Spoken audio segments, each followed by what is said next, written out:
Introducing Poop. This is my 1984 Suzuki Swift pre-GTI, so it was the first model that came into Australia, or one of the first year model that they came in for the Swifts.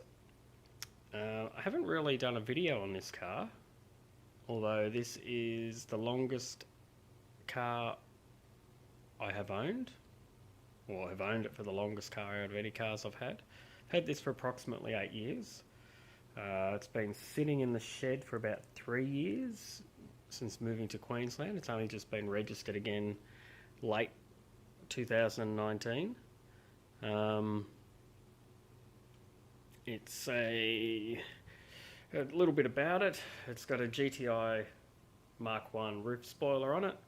And yes, it is an original one. These didn't come out with it, but they do fit, and it's been Sikaflexed on. It's that crappy, spongy, shitty stuff, but it's in good nick for what they are. So this is a GA model. When you look for parts, you can only ever find a GL.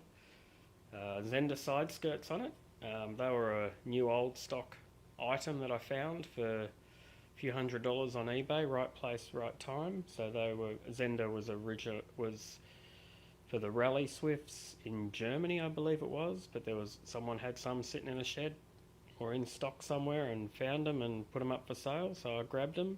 The car has been resprayed about 4 years ago, but it's failed miserably. You can see all the black has got crow's feet everywhere, although I sort of like that look. And you can see all the top is bubbling and coming off, so it really needs redoing again.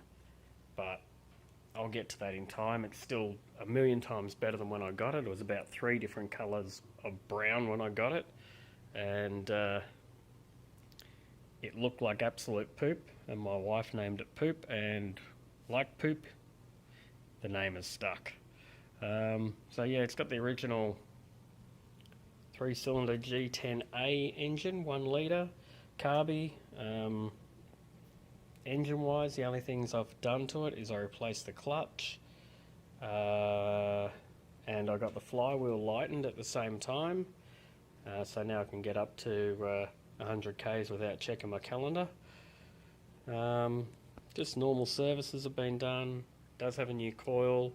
It's got an igniter out of a Daihatsu mirror in it because they're the same part, and I had one here. I normally play with Daihatsus, as many people know.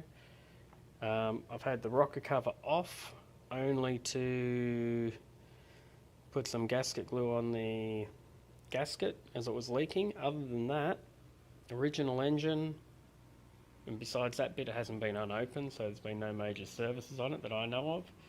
Got a set of Bellino seats in it, which was much more comfortable than the horrible seats that were in it. They were like rock.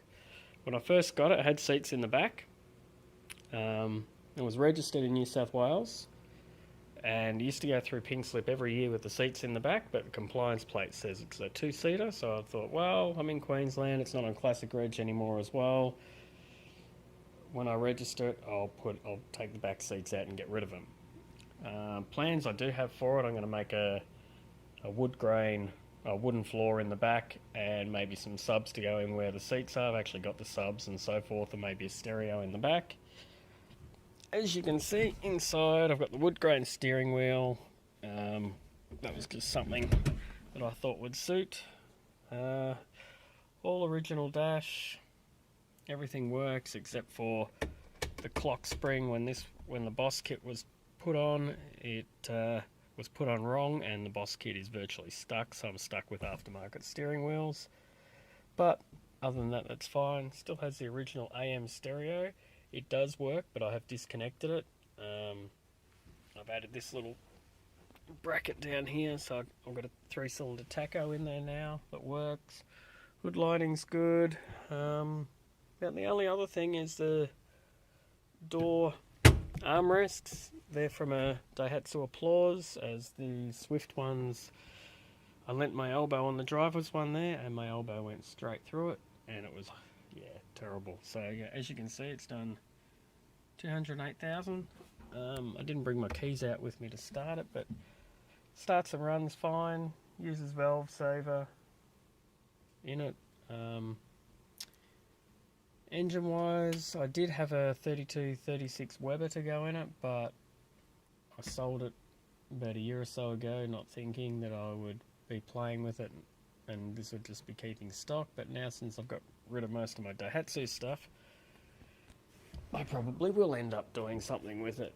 But if something does happen to this engine, I've got another 3-cylinder Daihatsu engine out the back that I can mock up and put in and so forth. Or other options is, depending on my budget at the time, would be maybe an M series engine. I did think about a 13G, as they are a good engine and really good in the later GTIs, but in all honesty, parts wise, they're starting to get a bit expensive and they're starting to get a bit hard to find, as what I can see. And for $1,000 I could probably pick up an M series Swift and use whatever I need and just bolt that straight in, have a 1.5 litre engine straight in over the other one. Well, it won't be bolt straight in, but it'll be an updated engine with more parts available, which makes more sense to me. Some of the things that need doing to it currently is, could do with CVs in it. They're a bit loose and rattly, but they'll stay. They're okay for the moment. This, to a lot of people's disgust, is leaf spring, which makes it a bit unique. I probably need to put another spring in there and stiffen that up a bit, and probably need to do something about the shock bolts, make them a bit bigger, longer, so I can get a better washer on those. But for the moment, it does what it does, doesn't get driven much, and hopefully I can get it out on a Daihatsu track day and hopefully flog some of the NA Daihatsus as well, as it weighs about the same amount as a Mirror. It's just got a wider track. And anyway, so that's poop, and I'll post any updates that I do as I go. See you next time.